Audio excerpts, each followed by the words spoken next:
I'm Carrie Bourne. I'm from the Office of Continuing Education at UW-Whitewater. We host the Fairhaven Lecture Series each semester, and we focus on a theme for 10 to 12 lectures throughout the semester. And this semester we're talking about World War I. It's been 100 years since the U.S. Entered into World War I, so we're offering 11 lectures on a variety of topics related to World War I. And today we are talking about shell shock to Spanish flu. And today's speaker is Dr. Liz Hackton. She joined the history faculty at UW-Whitewater in 1993 after completing a PhD in history of science and medicine at UW-Madison. Over the years, she has taught a wide range of courses, including Russian and European history, history of disease, historical methods, and most recently, global health. Since 2006, Liz has served as the Assistant Dean in the College of Letters and Sciences and the coordinator of the General Education Program.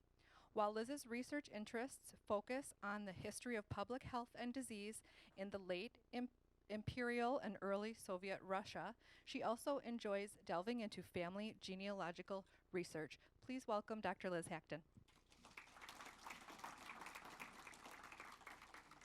Thank you, Carrie, and thank you all for coming to today's lecture. So I want to start right in picking up on that last comment from Carrie about my interest in genealogical research, because despite my interest in Russian history, and obviously that would be a way into this topic, instead of going that route, I decided to start by in a personal way. And that is starting with the story of my grandfather, George C. Hackton, who in December 1917, apparently on his way home from work, 3 days before Christmas, impulsively dropped into the Marine Corps recruiting office in Omaha, Nebraska, and signed up. 3 months later, he was in France as part of the Marine 5th Regiment, which, of course, was attached to the Army 2nd Division. He saw a lot of action over the next years and returned home in May 1919. Well, I can't go back and ask him what motivated him to enlist in 1917. I presume there was a combination of patriotism and desire for adventure. He had been working in the Omaha stockyard since he was 12 years old. He was 29 at the time and unmarried, probably wanted to get out of the house. But presumably, at that point in the war, he did realize what he was getting himself in for. Of course, the war had been going on for 3 years at that point. It already was the deadliest conflict in human history. The unprecedented slaughter on the Western Front, made possible by new technologies, mechanized killing, meant that this was a war like no other. And I think we all have the kinds of images I'm going to show you of that. I'm not sure if he would have seen these images at that point, but they're certainly familiar to us, that industrialization brought modern weapons, whether it was that made the battlefield so dangerous for all men, the machine guns and mortars, firing rounds at speeds unknown before, the artillery, which could shoot 20 miles or more, and created a moonscape landscape in the no man's land, the gas and chemical weapons, flamethrowers. It was a hellish landscape where millions of men died. And already by the end of 1917, that, of course, was the case. Ultimately, of the 65 million men who were mobilized around the world, somewhere between 9 and 11 were killed in combat, and probably at least another 20 to 25 million were wounded. I don't know how whether the folks in the back can see this chart, but it does show red with the Allies and blue with Central Powers, the distribution of the burden of death, and you can see Russia and Germany, the largest numbers of men killed. The United States, that figure is actually incorrect. It's 127,000 killed in U.S.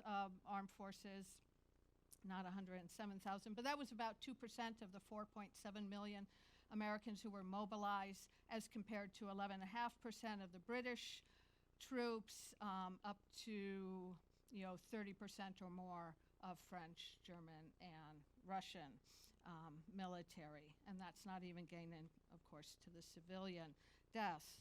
So the other thing to think about is as we think about this landscape into which he was heading, is the fact that disease also posed a threat to the troops. Traditionally, disease, of course, was a bigger killer in all armies, and World War I was a turning point. The Great War was a turning point, as we'll see in a few minutes, but you were equally likely to die of disease or accidents as in combat in the U.S. Army. So my grandfather came back. In fact, that picture you saw was taken 12 years after he was demobilized. He was showing he could still fit into his Marine uniform, and I thought he looked pretty trim. What I recently came across, though, fortuitously, were medical records that he had kept since the war. And he was lucky. He came back, but he wasn't unscathed. He had been wounded in action, actually 99 years ago, almost to this day. And you can see on the left here a clinical record with a radiographic report. So that was an x-ray that was taken of his lumbar region where the shrapnel had embedded itself. He also spent several months at the beginning of 1919 in the hospital, and picked up this field medical card along the way. He was hospitalized originally because they suspected he had influenza. It turned out actually that he had trench fever, which was a novel disease that had just emerged in the trenches of the Western Front. It was not a disease that killed people, but it was very debilitating. He ended up spending 2 or 3 months in the hospital. But he didn't die of typhoid, dysentery, typhus, or cholera. So his experience sort of encompasses the threats to health that were faced by the military on the Western Front. But also what I see in these records is the promise of medicine, the ways in which medicine was revolutionized in this period, and sort of the double-edged sword, if you will, of science and technology, which not only produced the horrific killing weapons, but also produced the medical advances that made it possible for more men than ever to survive their experience. So the x-rays, the field medical card reflects the fact that he was transferred between several hospitals in a large network. This pre-printed card shows a level of standardization of care that had never been achieved previously.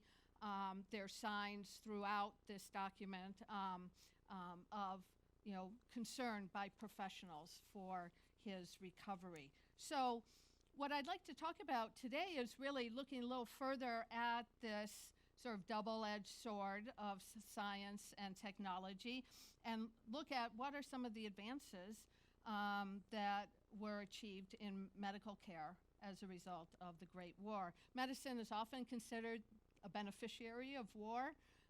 Great irony, of course, and certainly it seems in this war that accelerated progress of innovation and especially implementation and into practice.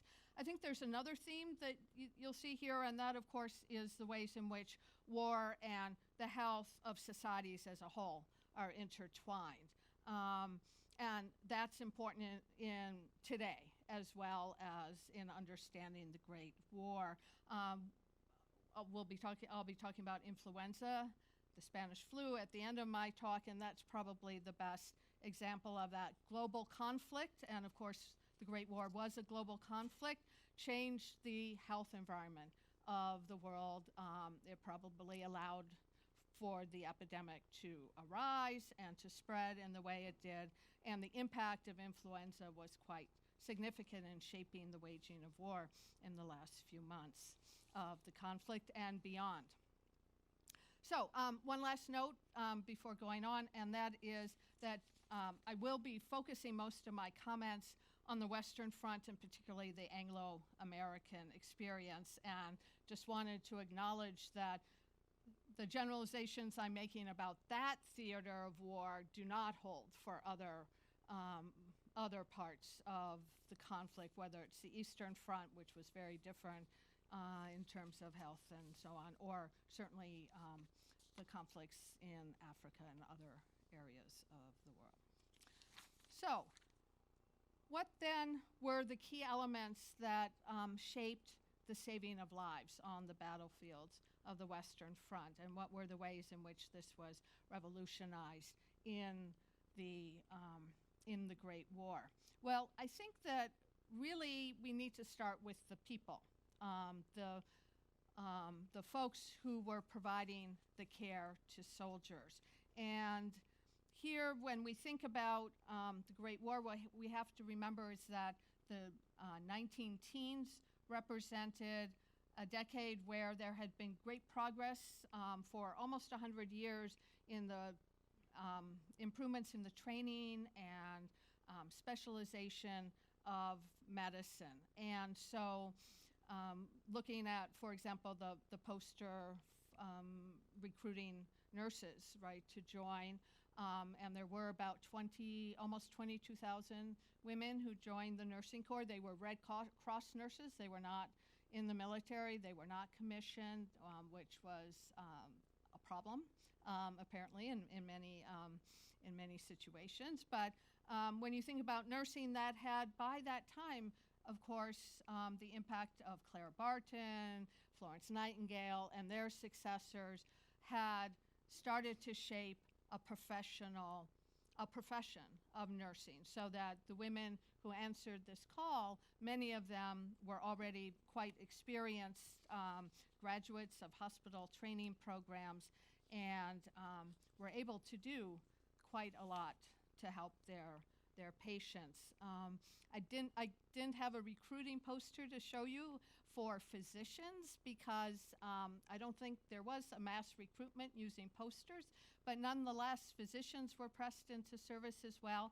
Again, physician training and at this point, and professionalization was at a level that was very different from, say, the Civil War era. And I know some of you are thinking about Mercy Street, and maybe there's some parts of that aren't too bad. 1/3 of the civilian physicians in the United States joined the service during the Great War, which, of course, had an impact on health care in the home front as well, but meant that in terms of professionals in the medical service, they were well supplied. But it's not just doctors and nurses. The medical corps of Britain, the RAMC is the Royal Army Medical Corps, and the United States enrolled hundreds of thousands of men to perform various ancillary medical duties as well. And they were provided with training that was unheard of in previous years. In fact, many professions, sort of allied health professions, really get a big kick from a launch in this period, so that the men who are coming back from having worked as opticians or pharmacists were able to continue on in those fields. So I think that's one aspect to consider in terms of maybe it doesn't sound revolutionary, but this is really the culmination of a long-term process of professionalization of medical personnel that we really see coming to the forefront here. Another aspect of all this is the building of efficient systems for battlefield treatment and rapid evacuation of the wounded. And these developments had direct impacts later on further development of emergency medicine for civilians across the Western world. So this schematic is contemporary, obviously, but it shows you sort of what the British model was that emerged after the disasters of the fall of 1914. They totally revamped their medical system. They realized that their idea that they would have all their hospitals back in Britain and just ship all the wounded back there wasn't going to work, in large part because they couldn't get the wounded there in time to save them. And so the mantra then becomes, getting the medical care to the wounded as quickly as possible, even starting on the battlefield, and then getting the wounded off the battlefield to successively higher levels of treatment and care as rapidly as possible. So from stretcher bearers on the actual battlefield, so that stretcher bearers would go up over the trenches tops basically immediately after the soldiers. They'd be looking for, listening for screams and cries of help, looking for wounded men to bring back. Regimental aid posts, which was in the British Army, that was the regimental medical officer ran that, just yards from the front line, from the front level trenches. And then getting the wounded into ambulances, and of course motorized ambulances as well as horse-drawn were used in this period. And the casualty clearing station, that was a particular innovation, and I think we can see in the casualty clearing station sort of maybe the ancestor of the MASH, because this was a full-fledged hospital.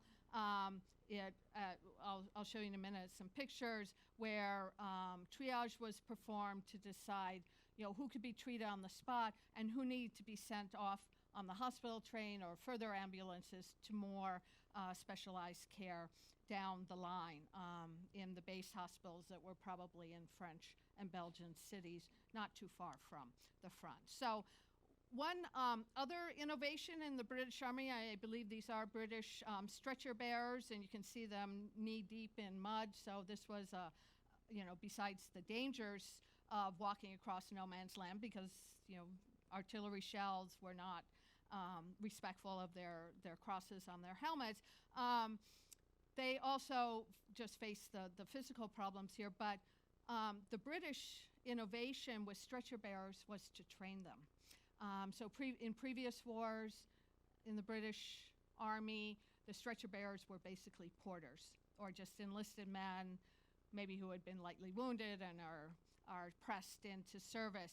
These stretcher bearers received at least 10 weeks of training in how to administer basic first aid, morphine, the Thomas splint, which was sort of a low-tech but very important innovation in this period. It allowed for fractured legs to be immobilized right on the battlefield, because if you didn't do that, very often soldiers did not survive their journey in the stretcher.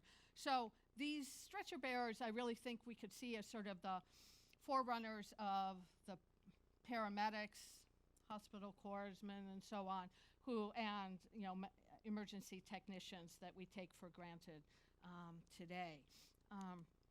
Then the stretcher bearers would take their wounded comrades to the first aid station, as I said, right behind the front. You can see that could be chaotic, but there would be probably at least one or two physicians there to provide further first aid and to get the soldiers ready as quickly as possible for being put onto ambulances and taken away from the front to the field hospital.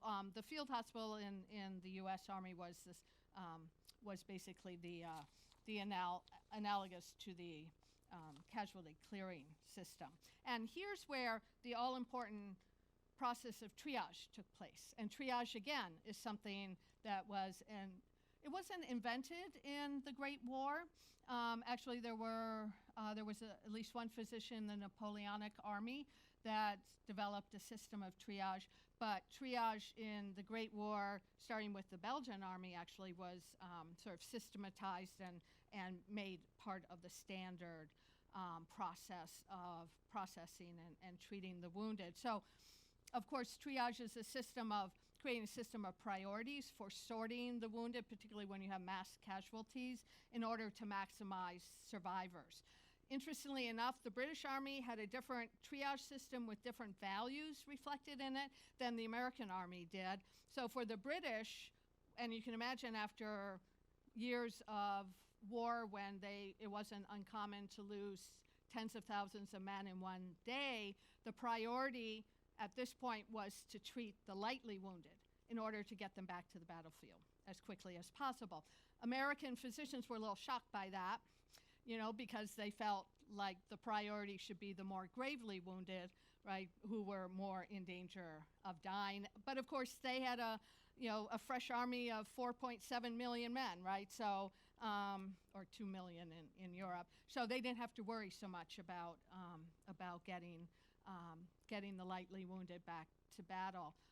For both armies, triage also involved identifying the people who were going to die of their wounds, no matter what could be done. And so the armies had wards, what were called moribund wards in the British system, where the dying were cared for but not treated. So, so after the sorting out here at the triage, there may be operations that take place. Again, the MASH sort of an analogy. And then often for more specialized care, the wounded would be sent on these very cool-looking hospital trains, but they were probably very uncomfortable. They could only go about 10 miles an hour because otherwise the wounded were way too jostled. And sent often to a base hospital where they might get more specialized care, for example, fitting of a prosthesis for this soldier who obviously has lost one or perhaps even two of his legs. So the speed with which then the wounded could be treated, could be sent to these well-equipped, well-staffed hospitals was extremely important in the Great War. But so too was the treatment that their wounds received.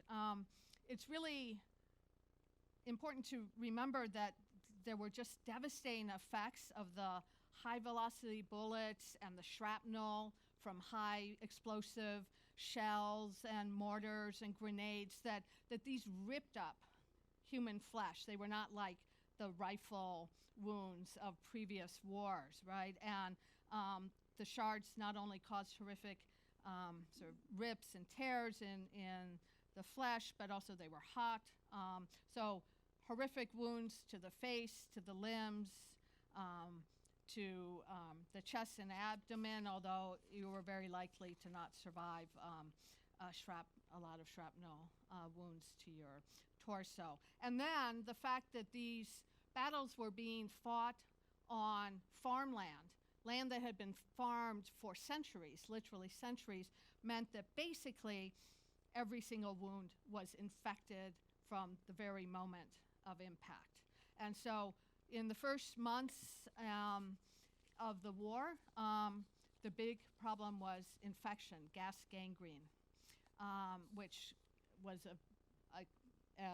a problem that could kill you rapidly and with any kind of wound. So most amputations in the early part of the war were due to infection, not to the fact that the limb couldn't be saved, but it was the gangrene. So these gentlemen, Henry Dakin, an American chemist, Alexis Carrel, a French biomedical researcher who had worked in the US before being drafted back into the French army, came up with a solution, a method that was in the pre-antibiotic era, basically an almost miraculous treatment for these infections. called the Carrel-Dakin method of wound disinfection. So Dakin developed the solution, which was, as far as I understand, basically diluted bleach, household bleach, but diluted in such a way that it would not actually destroy the tissues in which it came in contact. And then Carrel developed an apparatus for administering the fluid deep into the flesh, right? Because you had to get in there. The gas gangrene was caused by anaerobic bacteria, right? So they could live deep in the flesh. It also involved surgeries to remove infected tissue. But this one innovation was just, life-saving for tens of thousands, if not hundreds of thousands of men. The same as well with blood transfusion. Again, not totally new in the Great War. Actually, people have been experimenting with blood transfusion since the 17th century. It just didn't work very well, particularly before understandings of things like blood types came along. So there had been a lot of advances in understanding blood and blood composition, particularly the Carl Landsteiner discovered the ABO blood types in 1901. There was also development in about 1909 to use sodium citrate to preserve blood, so you could actually collect blood and keep it and not just have to immediately transfuse it into another person. So, but it wasn't yet in clinical practice. So what happens during the Great War is, and this was actually due to Americans, the British were not that keen on blood transfusion for some reason, but a lot of American physicians had been interested in the advances and had been experimenting with this. And so when they came to Europe, particularly a man named Oswald Robertson, who was working with the British at one of their casualty clearing stations, he basically created what's usually considered the world's first blood bank. So he used citrated blood, put into 1 liter glass bottles, I presume like that. Very smart. He only used O-type blood so that it would be universal, universally universal from universal donors, right? Compatible with all other blood types. So that he was able then to accumulate in advance of the need blood to use for transfusion. So his methods were so successful that by the end of the war, he was just traveling around teaching the methods to everyone else and on the Western Front.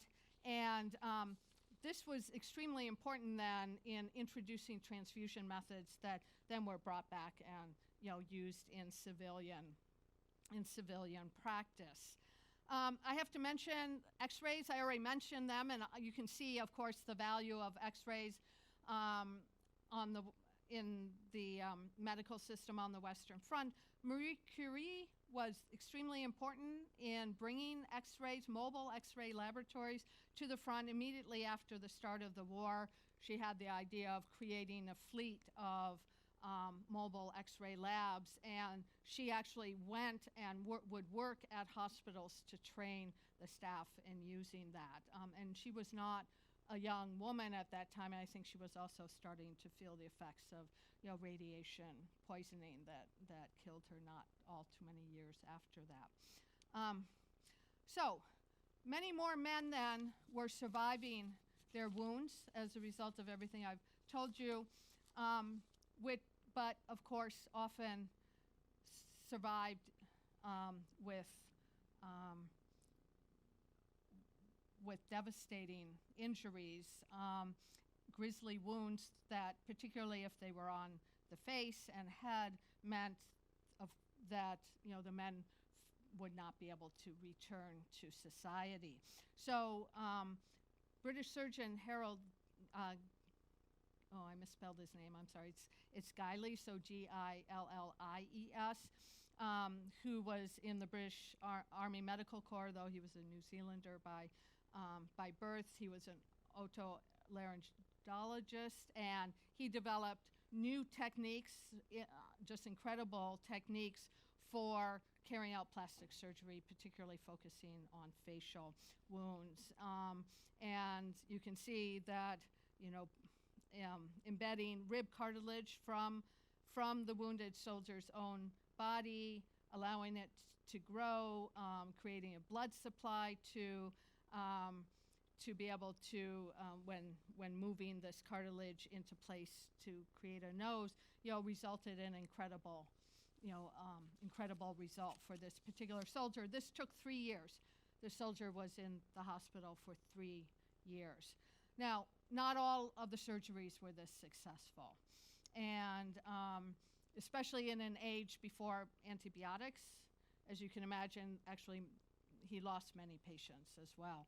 So, so this isn't completely happy story here, but it is the start of really, modern plastic surgery, even though many men still felt, the psychological trauma of their injuries and therefore were not ever able to go out in public. There was actually many men who had severe facial injuries. Masks were made for them to be able to wear that conform to their face to hide some of these wounds. So, so the trauma of that, of course, must have been just awful. And speaking of psychological trauma, of course, shell shock. We have to talk a bit, and I put that in the title of my talk, so I can't ignore shell shock. Shell shock as what was seen as sort of a novel trauma of the Great War, that it seemed that these artillery projectile bombs and shells that were basically actually accounted for about 60% of the physical wounds and death that was experienced on the Western Front, so they were highly lethal. But what shell shock seemed to be was a new kind of wound, something that was invisible, but a direct result of being in the vicinity of exploding shells. So shell shock apparently was used, the term was used by soldiers themselves from the very beginning of the war, but the first medical paper focusing on shell shock was published in the Lancet in, I think it was February 1915, and you can see being an account of 3 cases of loss of memory, vision, smell, and taste admitted into the Duchess of Westminster's War Hospital by Charles Myers. And then these 3 cases, what had happened to these soldiers, the first case, shells bursting about him when he was hooked by barbed wire. So he was hanging there from the barbed wire, helpless as shells were exploding around him. Shell blowing the trench in. So this case number 2, I think the soldier was buried for 18 hours from that before he was dug out. And then case number 3, where a shell literally blew the soldier off a wall. And that experience of being blown up, which meant not physically blown up, but blown into the air, was often associated with shell shock. So, so early medical opinion was that shell shock was basically a severe concussion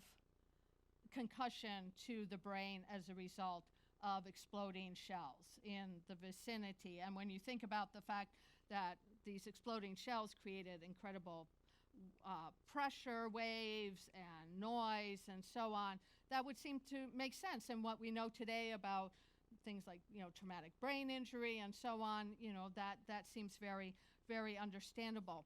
However, this got much more complicated when, as time went on, it seemed that many soldiers who had displayed the symptoms of shell shock, and those symptoms could include trembling, headache, tinnitus, or dizziness, poor concentration, confusion, loss of memory, disorders of sleep, that many of the soldiers who seemed shell shocked actually had not been in the vicinity of exploding shells, which then created the possibility, the understanding that shell shock could be a psychological trauma.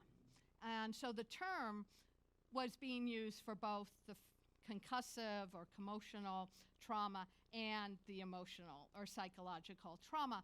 And that then really complicated the whole situation, especially because from the military point of view, someone who had merely a nervous disorder or psychological problem is not deserving of a wound stripe, of a discharge, or a pension. You know, they can be returned to the front. So, so that sort of tug of war between the medical establishment and different parts of the medical establishment, because physicians had a different view of shell shock than psychiatrists, and that was a new specialty in this period. And then the military view, there were actually soldiers who had been treated for shell shock who ended up being executed for cowardice or malingering. So that shows you the extent to which this went. Meant that the whole, it was a very murky situation. In fact, by 1917, the British Army outlawed the use of the term shell shock by their medical officers. So probable cases were called not yet diagnosed, parentheses, nervous. And then the soldiers would be sent off to a specialist.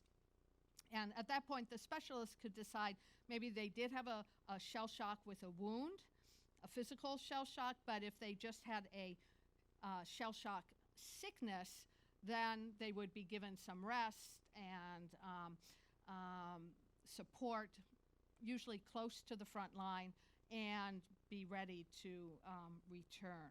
So you can see in this story, of course, a lot of echoes of the debates and uncertainties over conditions like PTSD, right? And very often, shell shock is considered sort of a direct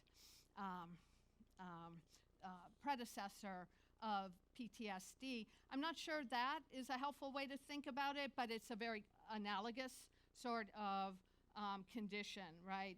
It's just that these are very these are socially and culturally conditioned diagnoses, and also actually the experience of being shell-shocked sounds like it was different than the experience of being having PTSD in the Vietnam War, for example, or today suffering from that after the Iraqi War. So it's, as I said, fascinating, but not completely clear. So these are some pictures of shell shock victims from a film. It was made at one of the hospitals that treated the victims.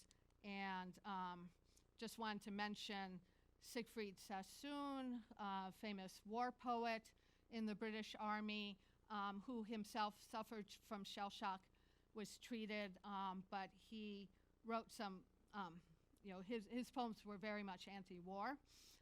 All of his poems, I highly recommend them to you, but this one, Survivors, is about shell shock victims, and the irony of saying, no doubt they'll soon get well, and of course they're longing to go out again.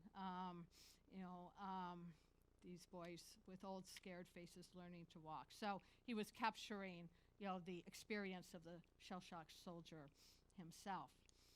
Okay, I realize I'm running out of time a little bit, but so I'm just going to go quickly through a couple more points here, because I have to talk about disease in the Great War, and especially the shifts in preventing disease that really made the experience of death in the military so different in the 20th century.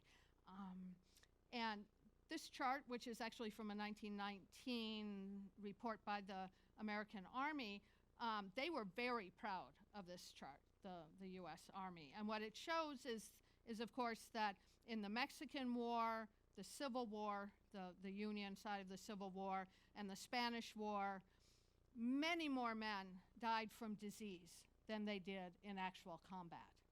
So you can see it's about 2 to 1 in the Civil War, and look at that, the Mexican War, I think they all got dysentery? I can't remember now, but there was an epidemic that swept through the Army, and even in the Spanish War. So in the American Expeditionary Force, if you just look at that part of the U.S. military, deaths in combat outnumbered deaths from disease. So the question then is, why is it that men weren't dying of the things that they used to die of? These filth diseases like typhoid, dysentery, enteric fever, or typhus. What had happened? Well, what happened, again, was science, scientific medicine. Inoculations, for one thing. So the typhoid inoculation, and typhoid was, everyone was really afraid of typhoid in the Army. A mandatory inoculation against typhoid was instituted. Frankly, it's not totally clear if the typhoid inoculation was all that effective, but they thought it was, and certainly it was used in all the armies on the Western Front, and typhoid was not a significant problem. Even more important perhaps than this questionable inoculation, though, was attention to sanitation and hygiene. And so the unsung heroes, I think, of the military were the men who the officers had to go around and force everyone to, dig trench latrines and use them, and force them to eat clean food, and make sure that all of these regulations, which decades of experience in public health, in civilian arena had shown were very effective in preventing disease, make sure that this actually happened. So whether it's trench latrines, clean drinking water, which was a real logistical nightmare apparently to get to the front, and often they boiled water at the front. And then, of course, the fight against the louse. Typhus was, hands down, the biggest danger in the armies. And the reason for that is it had traditionally been a big killer in armies. It struck Napoleon's army as they were entering Russia, which was a big factor in the defeat of Napoleon.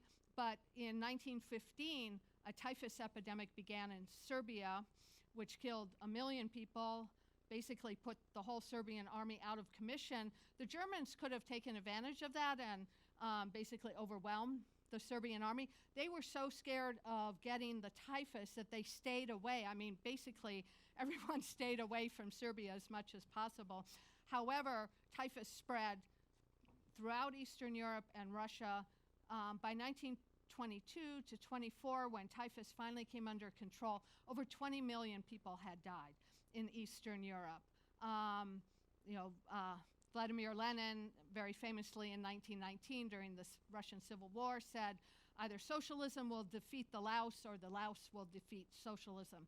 That was how dangerous it was seen. So preventing typhus was a key thing. So whether it was trench powder to sprinkle on, it was probably like really bad, some sort of pesticide, picking the lice out of the seams of your clothing, lining up for mandatory showers behind the front, or disinfecting all of your clothing and equipment.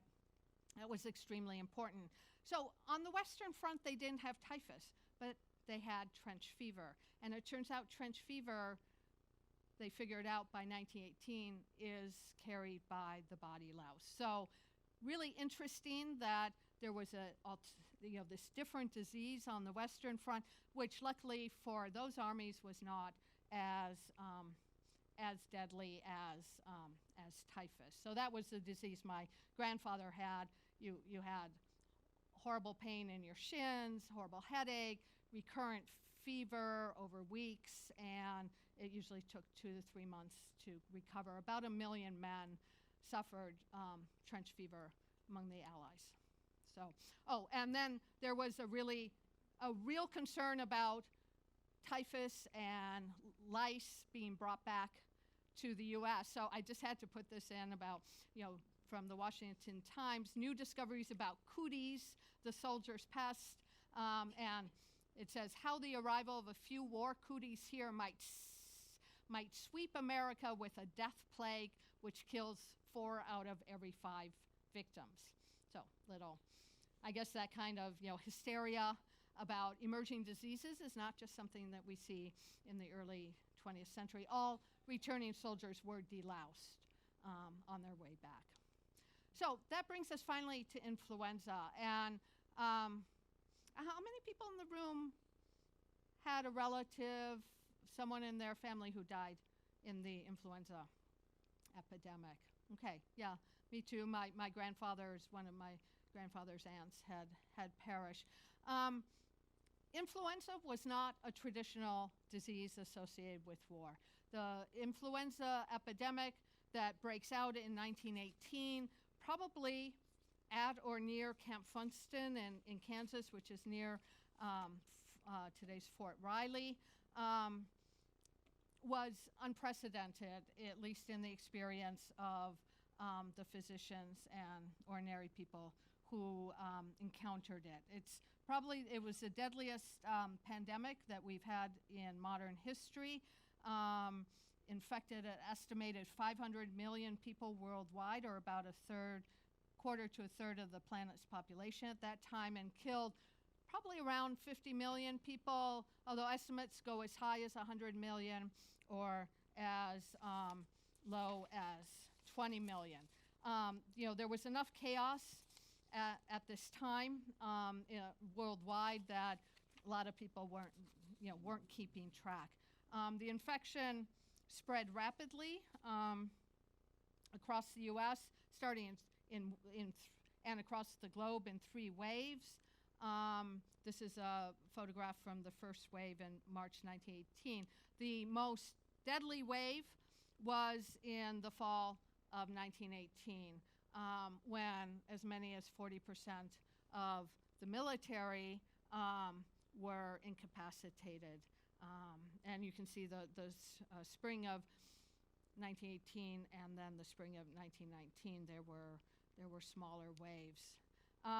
The striking thing about the Spanish influenza, which had nothing to do with Spain, the reason it got called Spanish influenza is that Spain was a neutral country, and that was the first country to report cases of influenza because of military censorship elsewhere. So the poor Spanish have been, burdened with that for 100 years. But the main thing about this particular influenza, of course, was that it particularly killed the 20 to 40-year-olds who are normally, and you see with the dotted line, normally not dying from regular influenza. So 30,000 military men were killed before they even got on the ships to France. Another 20,000 were killed in France. In the United States overall, close to 700,000 people died by the time that the third wave had subsided, and changed, at least for a while, totally changed life, not just in America, but around the world. So here's an influenza ward in the U.S. hospital, in a U.S. hospital in France.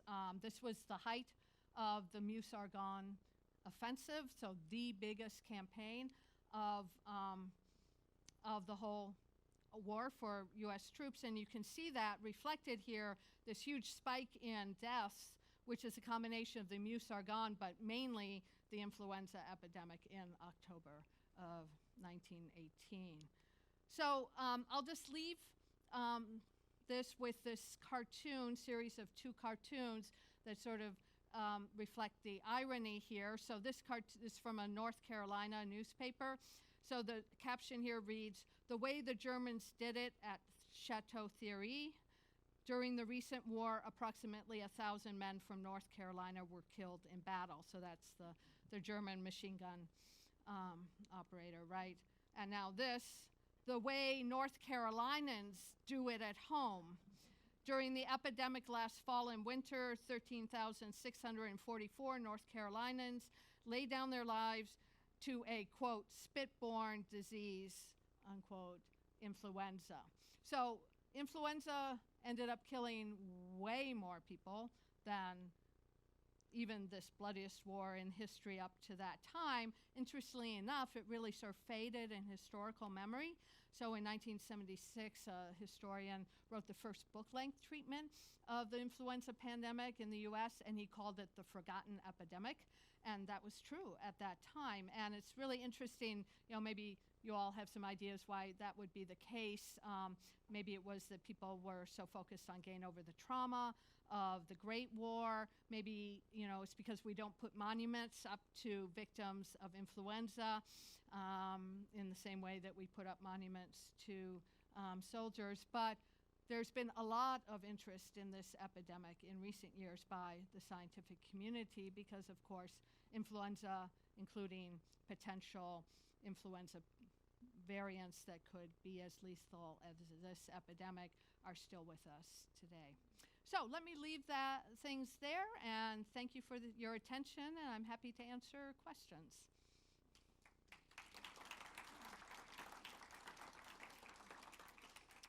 If anyone has questions, if you just raise your hand and I can come over with the microphone so that we can all hear it. Any questions? There's a question up here. Okay, I'll go on this side first and then back around, excuse me. Yeah, you didn't touch on mustard gas. I did not. You're right. And the reason, obviously a really important topic, and about 20% of combat deaths in across the Western Front were caused by mustard gas and other chemical weapons. The reason I didn't talk about that much is that there were not in this period important innovations in the treatment or care of victims of mustard gas, unfortunately. So I understand from what I've read that, for example, nurses dreaded to take care of victims of gassing because there was so little they could do to ease their pain and so on. So a really important aspect of the war experience, but not one that medical science was able to address. Yeah, the question was right here. Yeah. I was just wondering, what was the cause of trench fever? Was it bacterial or was it viral? It is a rickettsial disease, so a small bacteria. I think it's Bartonella quintana, it's called. And there's actually something called urban trench fever. So occasionally there are outbreaks of trench fever among homeless populations in the United States, for example. So it is a disease, and probably looking back in history, probably trench fever coexisted with typhus, and it was probably they were mistaken for each other. And so, trench fever previously had been just considered maybe like a milder case of typhus. So it's only in the modern era when we start to have, bacteriological techniques for isolating disease causing bacteria and viruses that you can distinguish between them. So, yeah. Is that a disease? Had you heard of that disease before? Okay, so. It is. I think it's closely related to that. Yeah. Doctor, you mentioned that your grandfather enlisted in the Marines. Yeah. And 3 months later, he was in France. Yes. That didn't allow for a lot of training, did it? It certainly did not. That may be why he remained a private for his whole time there, because he didn't know what the heck he was doing. So my understanding from family stories is that the training was minimal, that they basically put a rifle in your hands, taught you how to, take it apart, put it back together, and shoot it, and then he was on the boat. And it was sort of unusual for someone who enlisted relatively late in 1917 to actually be in France that quickly, but he got put into a replacement battalion, and so he really arrived in France not that long after the rest of his regiment. So he ended up fighting, he was at Chateau Thierry, for example, so in June. Yeah. Yeah, right. And there's a question here. I wonder if the British hesitation about blood transfusion Mm-hmm. might be relate to the class system, Hmm. which was Yeah. still pretty strong at the Yeah. time of the Great War, wasn't it? Yeah, yeah. Interesting question. That raises all sorts of interesting issues because, of course, it wasn't just a British army, too. It was a British Imperial Army, so there were troops from Africa and India as well fighting among the British forces, and also, of course, the Australians, New Zealanders, and so on. Yeah, I don't know what the source of that, whether it was more of a scientific skepticism. Um, I think of American medicine in that period as having this sort of heroic quality of, sort of this gung ho, we're going to try anything that's new and different and make it work. And I'm not sure the British had that as an essential part of their medical culture. So they would, so I'm not sure what explains it, but possibly, blood is quite important culturally, right? I mean, carries a lot of connotations. Yeah. We'll take one question here and then the one over there, okay? Was the flu instrumental in having the Germans surrender? The influenza? Yes. Yeah, that's a really good question because certainly the German army was greatly affected in August and September through October when they were fighting their last stand battles, right? And so I think that but so was the American army, so it was almost an equivalent impact on both sides that certainly debilitated, weakened readiness. When you have 40% of your men out sick, the units just aren't able to operate, right? So I think at that point, my understanding of the course of the war was that the Germans, had sort of acknowledged, at least the leadership to themselves, that they were not going to win by August.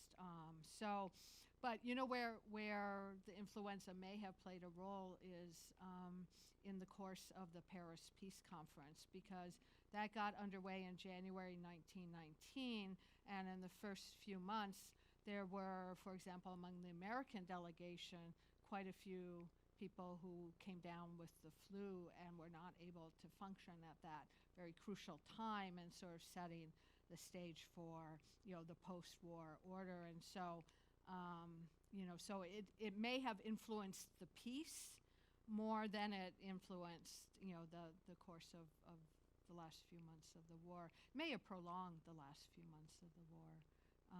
In some ways, so. We have time for just one more question here. About the blood transfusions, at what point did then they eventually use just plasma?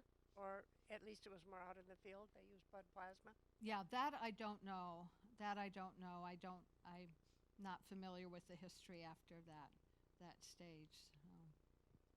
So we'll leave the Q&A part there, but I think Dr. Hackton may be able to answer a few questions if you'd like to join her up here. But please join me in thanking Dr. Liz Hackton. Thank you.